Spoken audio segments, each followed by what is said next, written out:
มาแล้วทุกคนมาถอนอยู่ห้านแลกเปลี่ยนกับเจ้าห้านนะว่าอยู่มื้อนี้ไฟดับเนาะสึมาถอนอยู่ตู้ ATM มันถอนบ่ได้ทุกคนก็เลยมาถอนนี่แหละบ่หลายดอกเนาะเอาไว้ใส่ทุกคนนะนี่แหละธงประจำมันนะต้องแบบนี้ธงของไฟธงนี่แหละธงเอกลักษณ์นะทุกคนธงน้อยๆแต่ว่าใส่เงินได้อยู่ได้ละทุกคนนี่อยากให้ทุกคนเบิ่งเส้นทางเป็นกำลังใจให้ครีเอเตอร์มือใหม่บ้านเฮามือใหม่ประเทศเฮาทุกคนอันนี้จากนี้ออกไปหาทางอย่างนี้เส้นทางดำนี่ประมาณ2 กิโลแล้วจากนี้เข้าไปหาบ้านคอยนี่ประมาณอยู่7 กิโลทุกคนจะเบิ่งเส้นทางคอยย่ามฝนนี่ไปบ่ได้แล้วนี่ขี้ตมเบิดแถวนี้แต่เบิดเมืองเวียงทองนี่นะเขามีคอยคนเดียวที่สามารถเฮ็ดได้เงินจาก Facebook ทุกคนนี่ไปถอนมานี่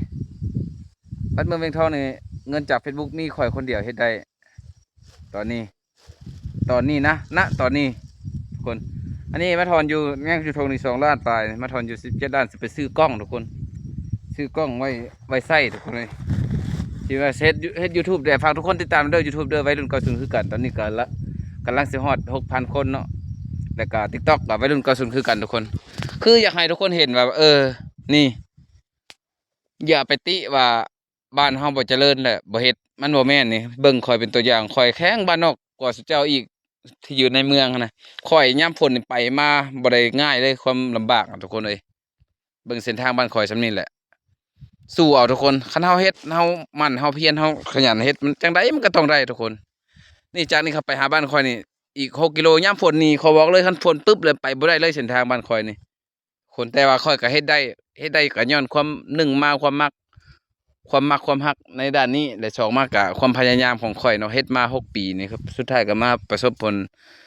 สำเร็จที่สามารถได้แต่บ่ทันได้ประสบผลสำเร็จด้านการเงินด้านการครอบครัวอีหยังบ่ทันประสบผลสำเร็จทุกคนแต่ว่าประสบผลสำเร็จในขั้นตอนหนึ่งคือเฮาสามารถได้เงินจาก Facebook ได้แล้วนะทุกคนเอ้ยนี่แหละอยากให้เป็นกำลังใจให้ทุกคนเบิ่งเอานี่ข่อยก็ยังขี่รถอีห้างเขานี่แหละแต่ว่าก็อีกประมาณ5 เดือนก็สิเปลี่ยนซะเปลี่ยนนั้นได้น้องใหม่ซะเนาะทุกคนเนาะเอาให้ทุกคนเป็นกำลังใจในการเด้อผู้ใดกำลังสร้างก็สู้ๆเดี๋ยวมันก็สิได้เองตั้งใจเฮ็ด